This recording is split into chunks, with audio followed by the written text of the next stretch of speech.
The room went dead silent. Not the kind of quiet you get when someone stops talking. This was the silence of men holding their breath, waiting to see blood spill across marble floors. Because when a mob boss throws a drink in Bumpy Johnson's face in front of 20 witnesses, someone was about to die. The only question was who, but Bumpy didn't move, didn't flinch, didn't even wipe the whiskey dripping down his chin. He just sat there, calm as still water before a storm, and smiled. That's when every man in that room knew they were watching something legendary unfold. To understand what happened that night in 1955, you need to go back 3 weeks earlier, to a smoke-filled back room in Harlem where respect was currency and disrespect was a death sentence. Bumpy Johnson wasn't just any street operator. By 48 years old, he'd already survived Alcatraz, built an empire that stretched from Sugar Hill to the docks, and earned something rarer than money in those streets: genuine fear mixed with respect. The man they called the Godfather of Harlem didn't rule through brutality like others. He ruled through something far more dangerous: intelligence wrapped in unshakable principles. But power always attracts wolves. And the biggest wolf circling Harlem that winter was Vincent the Shark Torino, a mid-level capo from the Genovese family who thought his Italian blood gave him the right to claim what Bumpy had built with his own hands. Torino had been moving heroin through Harlem for months, cutting into Bumpy's numbers racket, bribing his lieutenants, and worse, disrespecting the unwritten codes that kept the peace between black and white organized crime. The first sign of real trouble came on a Tuesday morning, when Bumpy's most trusted collector, Marcus the Book Williams, turned up beaten half to death in an alley off 125th Street. The message was clear. Torino wasn't just moving product anymore. He was moving to take over. Most men would have responded with bullets. Bumpy Johnson was not most men. Instead, he did something that confused everyone who knew him. He requested a meeting. A sit-down. In neutral territory, the back room of Rao's restaurant in East Harlem, where Italian and black crime families had been settling disputes for decades. Word spread through both communities like wildfire. Bumpy Johnson was going to face the shark on his own turf, with his own rules. But here's what nobody understood yet, including Torino himself. Bumpy hadn't requested that meeting to negotiate. He hadn't even come to fight. He'd come to teach the most expensive lesson of Vincent Torino's very short remaining life. Because Bumpy Johnson had learned something in 10 years inside America's most notorious prison that most street operators never figured out. Sometimes the most devastating weapon isn't a gun or a blade. Sometimes it's patience. The night of the meeting, 20 men gathered in that restaurant back room, 10 of Torino's soldiers, their hands never far from their guns. 8 of Bumpy's most loyal operators, calm as church deacons despite being outnumbered.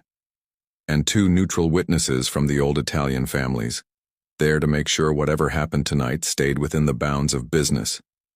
Torino arrived like he owned the place, gold rings flashing, expensive suit pressed to perfection, surrounded by muscle that looked like they bench-pressed Cadillacs for fun. He took the head chair without being invited, poured himself wine without asking permission, and started talking before Bumpy even sat down.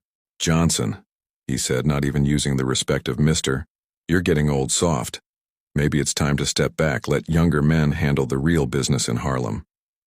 The insult hung in the air like smoke. In that world, in front of those witnesses, calling a man soft wasn't just disrespect. It was a declaration of war disguised as conversation. But Bumpy just nodded slowly, like he was considering the wisdom of a schoolteacher. "That's interesting perspective, Vincent. Tell me more about this real business you're handling." And that's when Torino made his first mistake. He started bragging about the corners he'd taken, the collections he'd muscle, the police he'd bought, the fear he'd spread. Each word digging his grave deeper, because Bumpy Johnson was listening to every detail with the focused attention of a man building a case. Then Torino made his second mistake. He reached across that table, grabbed the bottle of Bumpy's whiskey that had been poured as a gesture of respect, and took a long, deliberate drink straight from the bottle. Again, the disrespect was intentional, calculated, designed to provoke. Bumpy still didn't react. That's when Torino decided to escalate to the point of no return. He stood up, looked down at Bumpy with all the arrogance of a man who'd never learned the difference between fear and respect, and said the words that would haunt him for the rest of his very brief life. "Matter of fact, old man, I think you've forgotten who you're talking to." And then he threw the rest of that whiskey directly in Bumpy Johnson's face. 20 men stopped breathing, because everyone in that room knew what came next. In their world, that level of disrespect had only one answer: blood. Usually lots of it, usually starting immediately. But as that whiskey dripped down his face, as Torino stood there grinning like he'd just won the lottery, as his soldiers tensed for the violence they were certain was about to explode across that room, Bumpy Johnson did the last thing anyone expected. He smiled back. Not a fake smile. Not a threatening smile. A genuine, almost grateful expression, like Torino had just given him an unexpected gift. And then he spoke, his voice so calm it was almost conversational. "Vincent, I want to thank you for that, because now everyone in this room knows exactly who you are." The confusion that followed was almost as thick as the tension, because what kind of man thanks someone for humiliating him in public? What kind of street legend sits still for that level of disrespect? But there was something in Bumpy's eyes that made the smartest men in that room realize they were missing something crucial, something that would only become clear in the coming weeks, when the full genius of Bumpy Johnson's patience would finally be revealed. Because the shark had just taken the bait, and he didn't even know he was already caught. Block 2.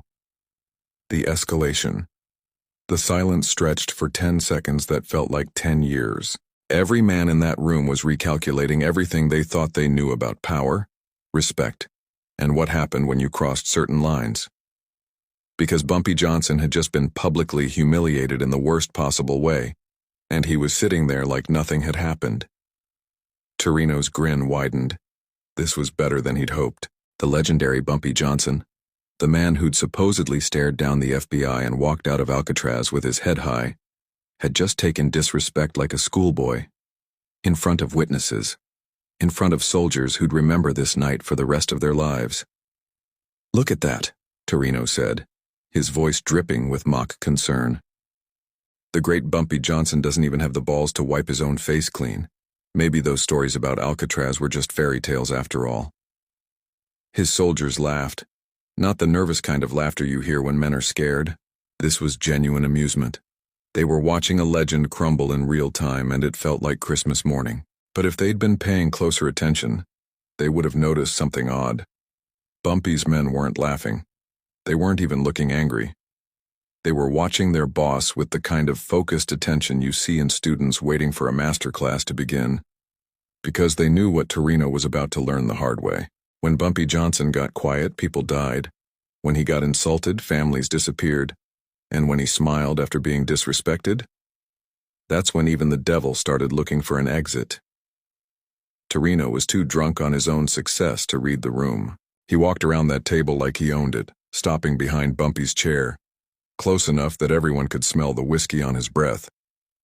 "You know what I think, old man? I think you've been living off reputation for too long. I think underneath all those stories, you're just another tired street operator who forgot how this game really works." He leaned down, his mouth inches from Bumpy's ear. "And I think it's time for someone with real vision to take over what you've been mismanaging." That's when Bumpy finally moved. Not violently, not dramatically. He simply reached into his jacket pocket, a movement that made every gun in the room shift slightly, and pulled out a white handkerchief. Slowly, methodically, he wiped the whiskey from his face. Then he folded the handkerchief carefully and placed it on the table in front of him. "Vincent," he said, his voice still calm as church on Sunday morning, "before you take over anything, let me ask you something. Do you know why they call you the Shark?" The question caught Torino off guard. He straightened up, confusion flickering across his face. "What kind of stupid question is that?" "Humor me." Torino shrugged, his confidence returning. "Because I smell blood in the water. Because I circle my prey before I strike. Because when I bite, I don't let go until there's nothing left." Bumpy nodded thoughtfully, like he was considering the wisdom of a philosophy professor. "That's interesting. You know what I learned about sharks during my time inside? They're perfect predators in water. Apex killers. Nothing can touch them in their element. He stood up slowly, and for the first time that night, something in his movement made the room tense. Not because he looked threatening, he looked almost scholarly, but there was something in his deliberation that made smart men nervous. But you know what else I learned about sharks, Vincent? Take them out of water, and they suffocate. They die slow, gasping for something they can't find. Torino's laugh was louder this time, but it had an edge to it. What the hell are you talking about, old man? I'm talking about the fact that you've been swimming in my waters for months thinking you're the apex predator. But this isn't the ocean, Vincent. This is Harlem.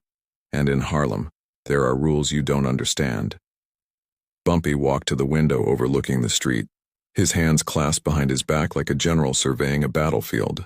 For instance, did you know that every corner you've taken, every collection you've muscled, every cop you think you've bought, they've all been reported back to me? Did you know that your own soldiers have been telling me about your moves for weeks? The temperature in the room seemed to drop 10 degrees. Torino's eyes darted to his men looking for signs of betrayal, but their faces revealed nothing. You're bluffing, Torino said, but his voice had lost some of its swagger. Bumpy turned back to face him, and for the first time that night, his smile wasn't pleasant. It was the smile of a man holding 4 aces while his opponent was betting everything on a pair of 2s. Am I? Tell me, Vincent, what did you do with the money from last Tuesday's collection on 145th Street? Torino's face went pale. That collection had been off the books. Private. Something only he and his most trusted lieutenant knew about. And what about the little arrangement you made with Detective Morrison? The one where you promised him 20% of everything in exchange for looking the other way when your boys got rough with the numbers runners? Now Torino was sweating despite the cool air. Morrison was dirty, but that deal was supposed to be buried deeper than Jimmy Hoffa. Bumpy continued, his voice never rising above conversational level. Or my personal favorite, the letter you wrote to Don Castellano, asking for permission to eliminate me. The one where you called me, and I quote, an aging relic who's forgotten that evolution always wins. The blood drained from Torino's face completely. That letter had been hand-delivered by his most trusted courier to Castellano's private residence. The fact that Bumpy knew about it meant either Castellano had betrayed him, or, see, Vincent, that's the difference between a shark and a chess master. Sharks attack what they see. Chess masters control what their opponents don't see. Bumpy walked back to his chair, but he didn't sit down. Instead, he placed both hands on the table and leaned forward, his voice dropping to barely above a whisper. For 3 months you've been making moves thinking you were hunting me. But every move you made, every decision you thought was brilliant, every moment you thought you were gaining ground, you were actually following a path I laid out for you. The room was so quiet you could hear hearts beating. You see, I needed you to commit crimes I could document. I needed you to make enemies I could turn into allies. I needed you to expose your network so I could map it completely. And most importantly, I needed you to disrespect me publicly, in front of witnesses, so that when I destroyed you, no one could say it wasn't justified. Torino's hands were shaking now. You're saying all of this was a setup? Bumpy's smile was gentle, almost fatherly. Vincent, from the moment you stepped foot in Harlem, you've been a dead man. The only question was whether you'd die as a cautionary tale or as a legend. You chose cautionary tale. He reached into his other jacket pocket and pulled out a manila envelope thick with papers. Inside this envelope is everything. Every crime you've committed in my territory. Every law you've broken. Every person you've hurt. Every dirty deal you've made. All documented. All verified. All ready to be delivered to the right people at exactly the right time. Torino looked around the room desperately, finally understanding that he wasn't just outnumbered, he was outplayed. You can't. The families won't stand for this kind of trickery. The families? Bumpy's laugh was soft, almost musical. Vincent, who do you think gave me permission to handle this situation however I saw fit? Did you really believe you could operate in Harlem without the old Italians knowing every move you made? The envelope landed on the table with a sound like a judge's gavel. You threw whiskey in my face tonight thinking you were humiliating me, but what you actually did was give me the final piece I needed. Because now every man in this room witnessed you cross a line that can't be uncrossed. Now, when your body turns up in the East River tomorrow morning, it won't be murder. It'll be justice. But as the words settled over the room like a death shroud, as Torino realized he'd been playing checkers against a chess grandmaster, as his soldiers began to understand that their loyalty might have been purchased by the wrong man, Bumpy Johnson made a move that no one saw coming. He picked up the envelope and handed it directly to Vincent Torino. "But I'm not going to kill you, Vincent. That would be too easy, too quick, too merciful." The confusion in Torino's eyes was almost pitiable.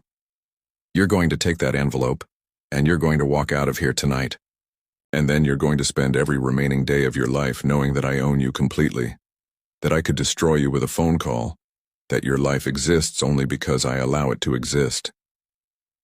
Bumpy leaned closer, his voice dropping to a whisper that somehow carried to every corner of the room. "Because death is final, Vincent, but living with the knowledge that you were completely outmatched by the man you tried to destroy, that's a lesson that lasts forever." The envelope trembled in Torino's hands as the full magnitude of his situation crashed down on him. He'd been played so completely, so thoroughly, that even mercy felt like defeat. But as he stood there, holding the evidence of his own destruction, as Bumpy Johnson's impossible victory settled over the room like morning fog, neither man knew that someone else had been watching tonight. Someone with their own plans. Someone who'd been waiting for exactly this kind of moment to make their own move. Because in the game of power there's always a bigger fish. And the biggest fish of all had just realized that Bumpy Johnson was far more dangerous than anyone had imagined. Vincent Torino walked out of Rao's restaurant that night carrying his own death warrant, but he wasn't the only one who left with new information. 3 blocks away, in the shadows of a construction site, a figure stepped out from behind steel beams and made a phone call that would change everything. "It's done," the voice said into the darkness. "Johnson played it exactly like you said he would. Torino's finished, but he doesn't know it yet." The person on the other end of the line listened without speaking for a full minute before responding. "And the envelope?" "Complete records. Everything Torino's done for 3 months. Financial records, witness statements, even photographs of the beatings. Johnson wasn't bluffing about anything. Perfect, now we move to phase 2. What neither Bumpy Johnson nor Vincent Torino realized was that their entire confrontation had been orchestrated by someone playing a game so sophisticated it made chess look like checkers. Someone who'd been watching both men for months, waiting for exactly this moment when one would destroy the other, leaving a power vacuum that could be filled by the right person with the right plan. That person was Maria Santos, and she was about to become the most dangerous woman in New York. Maria wasn't supposed to exist in their world. Women in 1955 organized crime were decorations, distractions, or victims, never players. But Maria had spent 10 years building something unprecedented, a network of information, loyalty, and influence that operated completely below the radar of every major crime family in the city. She'd started as a cleaning lady in mob social clubs, invisible to the men who discussed million-dollar operations like she was furniture. But Maria had something none of them possessed: the patience to listen for a decade while they revealed every secret, every weakness, every fear that kept them awake at night. Now, at 32 years old, she controlled more actionable intelligence about organized crime in New York than the FBI and the police combined. She knew which politicians were bought, which judges could be turned, which cops would look the other way for the right price. More importantly, she knew something that would terrify every man in the underworld if they understood it: exactly how to turn their own systems against them. The morning after the Rao's confrontation, Maria set her plan in motion.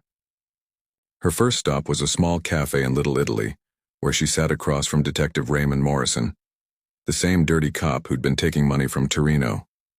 Morrison arrived nervous, sweating through his shirt despite the cool October air.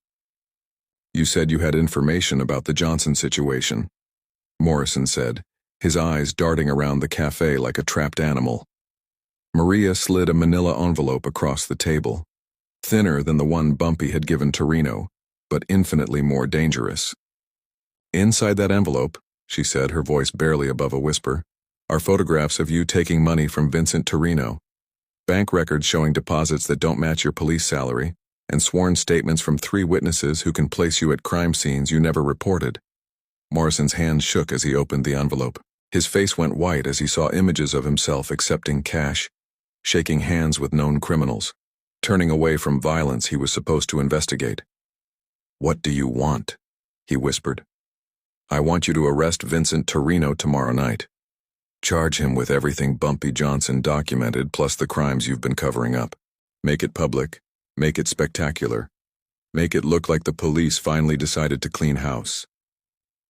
Morrison stared at her like she'd just asked him to fly to the moon. "Are you insane? If I arrest Torino, his family will kill me. If I don't, you'll destroy my career. Either way, I'm dead." Maria's smile was colder than winter in Alaska. "Raymond, you're thinking too small. When you arrest Torino tomorrow night, you won't just be a dirty cop saving his own skin. You'll be the hero who brought down a dangerous criminal that other cops were afraid to touch. The newspapers will love it. The mayor will love it. Your bosses will love it." She leaned closer, her voice dropping even lower. "And when the Torino family comes looking for revenge, they'll discover that their target is under FBI protection as a key witness in a federal investigation. An investigation that doesn't actually exist yet, but will become very real very quickly once certain people make certain phone calls." Morrison's confusion was written all over his face. "I don't understand." "You don't need to understand, you just need to follow instructions. Arrest Torino. Be the hero. Live long enough to enjoy your promotion." As Morrison stumbled out of the cafe clutching the envelope like a lifeline, Maria made her second call of the day. "It's me," she said when the phone was answered. "Morrison will make the arrest tomorrow night. Are your contacts at the FBI ready?" "They've been ready for weeks," came the reply. "Special Agent Crawford owes you 3 favors after that Brooklyn warehouse tip. He'll make sure Morrison gets federal protection and Torino gets federal charges." "Good. And the newspapers?" "Already written. Johnson's name won't appear anywhere. This will look like a police investigation that's been building for months. No mention of private vendettas or underworld justice." Maria hung up and allowed herself a moment of satisfaction. In less than 24 hours, Vincent Torino would be in federal custody, the Genovese family would be in chaos, and Bumpy Johnson would be wondering how a man he'd just destroyed had suddenly become law enforcement's highest priority. But the real genius of Maria's plan wasn't what would happen to Torino. It was what would happen to Bumpy. That afternoon, she made her way to a small barbershop in Harlem, where she knew Bumpy Johnson got his haircut every Wednesday at 3 o'clock. She didn't go inside. Instead, she waited across the street until he emerged, then approached him with the confident stride of someone who belonged in his world. "Mr. Johnson," she said, extending her hand. "My name is Maria Santos. I believe we have something to discuss." Bumpy studied her with the kind of focused attention he usually reserved for potential threats. She was well-dressed but not flashy, confident but respectful, and there was something in her eyes that suggested she knew things she shouldn't know. "I don't believe we've been introduced, Miss Santos." "We haven't, but I was at Rouse last night." Those 6 words changed everything. Bumpy's entire demeanor shifted, his casual post-haircut relaxation replaced by the alert intensity of a man who just realized he might be in danger. "That was a private meeting." "It was. And I have a proposal that could benefit both of us." Maria handed him a business card, plain white stock, elegant black lettering, M. Santos, Information Consulting.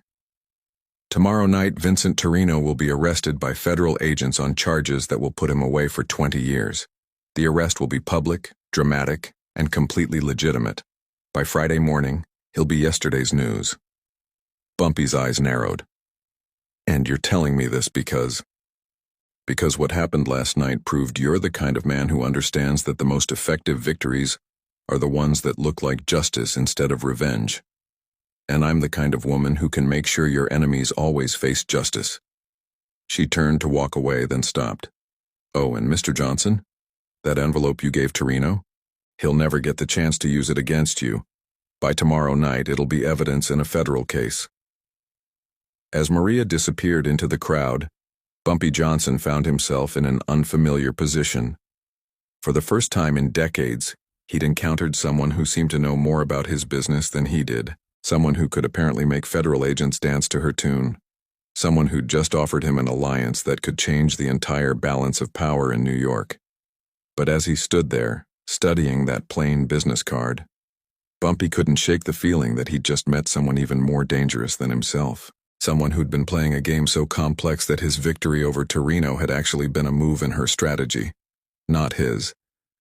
The question was, in this new game, was he a player or a piece? By tomorrow night, when federal agents surrounded Vincent Torino outside his favorite restaurant, when flashbulbs popped and reporters shouted questions, when the most arrogant man in New York was dragged away in handcuffs while cameras rolled, everyone would think they were watching the end of a story. But Bumpy Johnson was beginning to suspect they were actually watching the opening move of something much bigger, something that would make his war with Torino look like a playground scuffle. Because in the shadows of organized crime, there was always someone watching, always someone planning, always someone waiting for the perfect moment to reveal that they'd been controlling the game all along. And Maria Santos had been waiting for 10 years. The arrest happened exactly as Maria Santos had promised. Thursday night, 9:47 p.m. Vincent Torino was walking out of Gino's Steakhouse, his usual Thursday dinner spot, when 6 federal agents surrounded him like wolves circling wounded prey.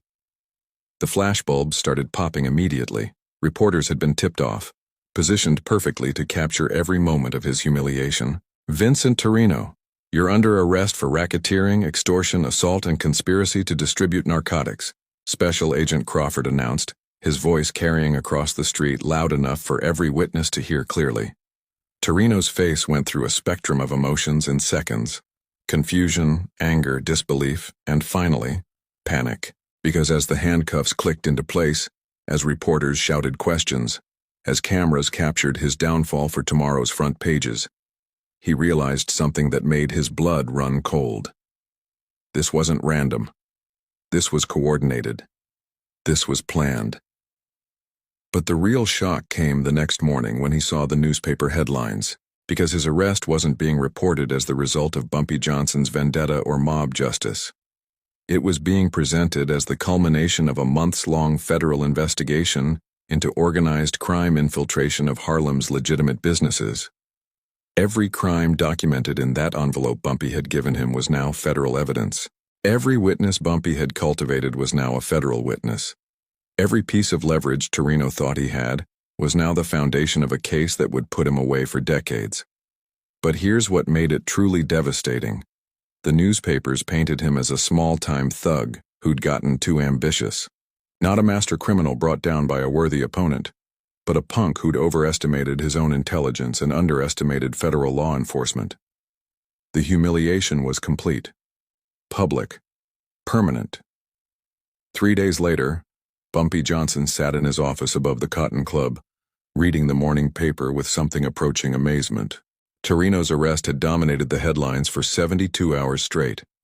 The man who'd thrown whiskey in his face was now facing 20 years in federal prison, and somehow Bumpy's name had never appeared in a single article. That's when his secretary knocked on the door. "Mr. Johnson, there's a lady here to see you. Says her name is Maria Santos." Bumpy set down the newspaper slowly. He'd been expecting this visit since Wednesday afternoon, but that didn't make him any less curious about what this mysterious woman actually wanted. "Send her in." Maria entered his office like she belonged there, not arrogant, not nervous, just comfortable in a way that suggested she'd been in plenty of powerful men's offices before. She was carrying a leather briefcase and wearing a smile that managed to be both respectful and confident. "Mr. Johnson, thank you for seeing me. Miss Santos, I have to admit your timing has been remarkable." She sat down without being invited, crossing her legs and placing the briefcase on her lap. "I told you Vincent Torino would be arrested.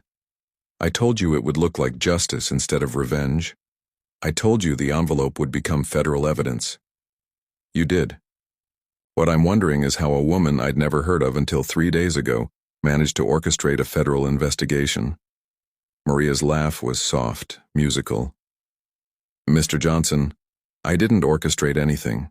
I simply provided the right information to the right people at the right time. Federal agents have been watching Torino for months. They just needed someone to gift-wrap their case for them." She opened the briefcase and pulled out a thick folder. "But that's not why I'm here today. I'm here because Vincent Torino was never your real problem. Bumpy's expression didn't change, but his attention sharpened. Explain. Torino was muscle, ambitious muscle, but still just muscle. The real threat to your organization isn't some hot-headed capo trying to make his bones.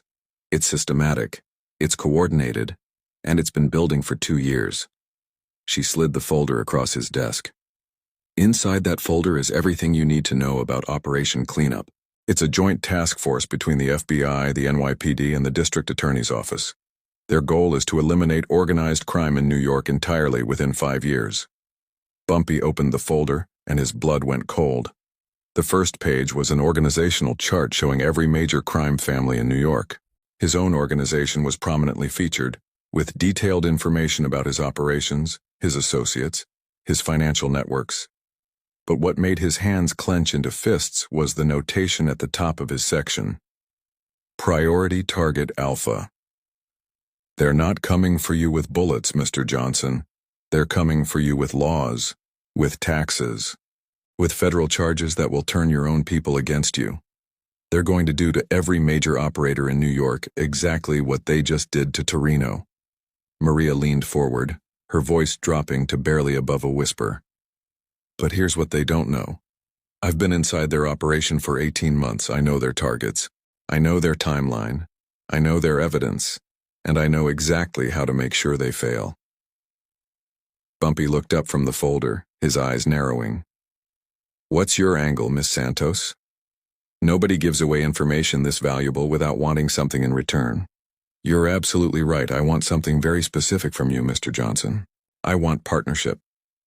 The word hung in the air like a challenge. Partnership.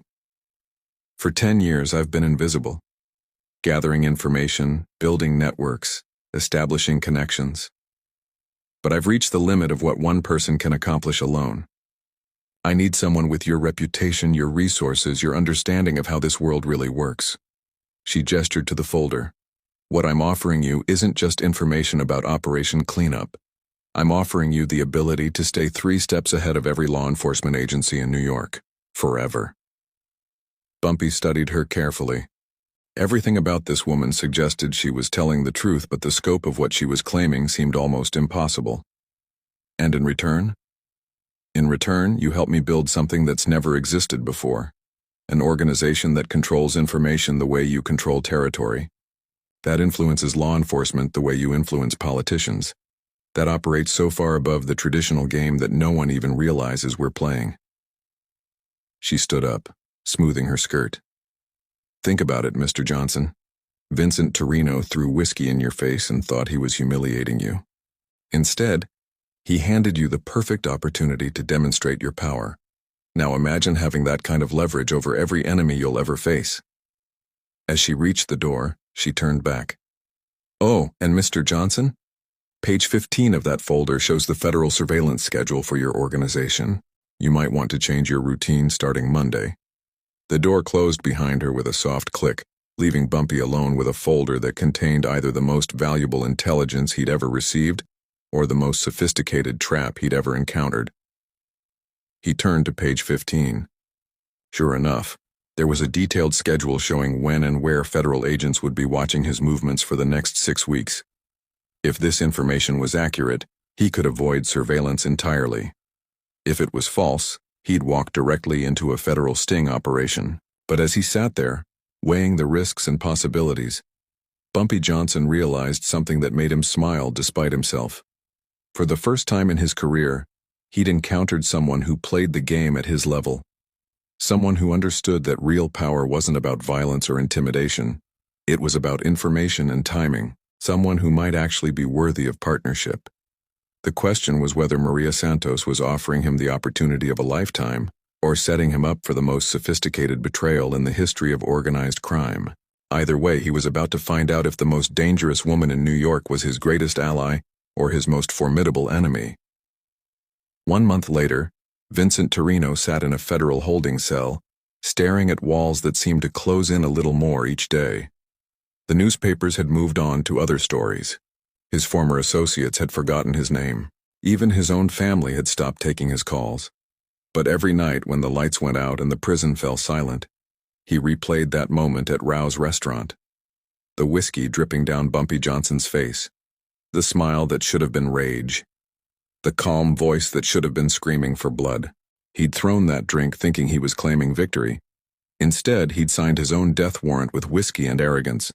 The federal prosecutors had offered him a deal, 20 years if he cooperated, life if he didn't. Every piece of evidence Bumpy had documented was now part of a case so airtight that even the best lawyers in New York were advising him to take the plea. But the real punishment wasn't the prison time. It was the knowledge that he'd been played so completely, so thoroughly, that his humiliation had become legend on the streets. They called it the Torino lesson now. What happened when you confused fear with respect, when you mistook volume for power, when you thought throwing a drink was the same as throwing down a gauntlet? Meanwhile, Bumpy Johnson's partnership with Maria Santos had transformed both of their operations beyond recognition. Within 3 weeks of their alliance, they'd neutralized 2 federal investigations, redirected a grand jury inquiry, and provided information that led to the arrests of 14 corrupt officials who'd been bleeding the city dry. But they weren't just stopping their enemies, they were converting them into assets. Every corrupt cop who got caught now worked for them. Every dirty politician who got exposed now owed them favors. Every federal agent who got fed reliable information now considered them valuable sources rather than targets. Maria's network had grown from information gathering to information warfare, and Bumpy's reputation had evolved from feared crime boss to something even more powerful. An untouchable problem solver who could make anything happen without leaving fingerprints. The beauty of their system wasn't just its effectiveness, it was its invisibility. To outside observers, it looked like law enforcement was finally getting serious about cleaning up New York. Arrests were being made, corruption was being exposed, justice was being served. What they couldn't see was that every move, every investigation, every headline was being orchestrated by 2 people who'd learned to play the system better than anyone who'd created it. But the most remarkable transformation wasn't in their operations. It was in how the underworld perceived power itself. The old rules had been simple: respect through fear, control through violence, problems solved with bullets. Torino had played by those rules and destroyed himself within months. The new rules were subtler, but infinitely more effective. Respect through results, control through information, problems solved with patience and precision. When other crime families tried to move against Bumpy now, they didn't find themselves facing gunmen. They found themselves facing tax audits, federal investigations, and newspaper exposés that made their lives impossible without a single shot being fired. Word spread through every family in New York. Bumpy Johnson had become something beyond a crime boss. He'd become a force of nature. Cross him, and you didn't just risk death, you risked complete erasure from the game itself. But the real genius of what he and Maria had built wasn't the power it gave them. It was how it redefined what power looked like. 6 months after that night at Rao's, Bumpy received a letter from an unexpected source. Vincent Torino himself. Written from his federal cell, it contained just 7 words. I finally understand what you taught me. Because that's what separated legends from cautionary tales. Legends taught lessons that echoed through generations. They showed other men what was possible when intelligence replaced impulse, when strategy replaced emotion, when patience became the deadliest weapon of all. The lesson Torino learned too late was the same one Bumpy had mastered in Alcatraz. In the real game of power, the most dangerous move is the one your opponent never sees coming. The most devastating victory is the one that looks like justice. The most effective weapon is the one that makes your enemies destroy themselves. Today, when young operators in New York talk about respect, they don't just talk about Bumpy Johnson's reputation or Maria Santos's network. They talk about that night when a man threw whiskey in the wrong face and learned that some battles are lost the moment you think you're winning them. They call it the whiskey lesson, the night that proved the difference between being feared and being respected, between having power and understanding power, between playing the game and mastering it. Because in the end, Vincent Torino didn't just lose a war with Bumpy Johnson, he lost a war with himself.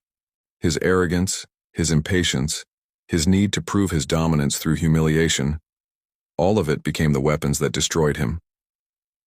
Bumpy Johnson, meanwhile, had proven something that would echo through the underworld for decades. The most powerful response to disrespect isn't rage. It's patience. The most effective revenge isn't violence. It's victory so complete, your enemy has to live with the knowledge of how thoroughly they were outmatched. And sometimes when you're playing the game at that level, the greatest mercy you can show your defeated opponent is letting them live long enough to understand just how badly they lost. The whiskey that dripped down Bumpy's face that night didn't wash away his dignity. It baptized him into a new level of power that few men in history have ever achieved. The kind of power where your enemies defeat themselves. The kind of respect that comes not from what you can destroy, but from what you can create. The kind of legend that proves the deadliest weapon in any war isn't the gun in your hand, it's the mind behind the strategy. That's the lesson Vincent Torino learned in a federal prison cell, 20 years too late. And that's why even today when someone in New York thinks they're tough enough to disrespect a legend, older and wiser voices remind them of the man who threw whiskey in Bumpy Johnson's face. And what happened to him next? Because some lessons are written in whiskey and remembered forever,